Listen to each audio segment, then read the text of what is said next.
যারা এই দেশকে ভালোবাসে না, যারা এই দেশকে আবার 17 বছরের জঞ্জালে নিতে চায়, তারাই মূলত এই নাশকতা করে বিভিন্ন রকমের চক্রান্ত করতেছে।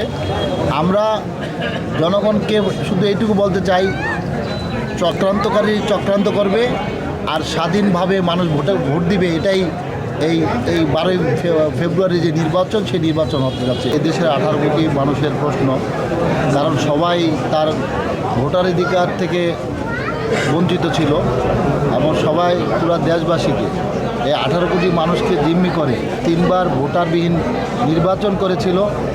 আজকের এই দিনে আমাদের যারা নতুন ভোটার হয়েছে এবং যারা আগের ভোটার ছিল, এই 18 কোটি জনগণের মধ্যে যে প্রাণ চাঞ্চল্যতা ফিরে পেয়েছে, তার মাধ্যমেই বোঝা যাচ্ছে যে মানুষের মধ্যে এই ভোটের অধিকার প্রতিষ্ঠার যে আকাঙ্ক্ষা, যে আকুতি ছিল, সেই আকুতিটা আজকে এই স্বাধীন বাংলাদেশে 71-এ বাংলাদেশ স্বাধীন হয়েছিল, তারপর 24-এর এই জুলাই আন্দোলনে আরেকবার বাংলাদেশ স্বাধীন হলো গণতান্ত্রিকভাবে।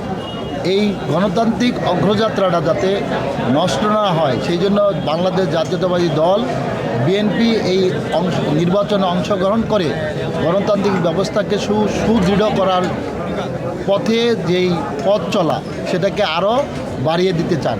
তারেক সাহেবের সারা বাংলাদেশ নিয়ে নির্দেশনা আছে।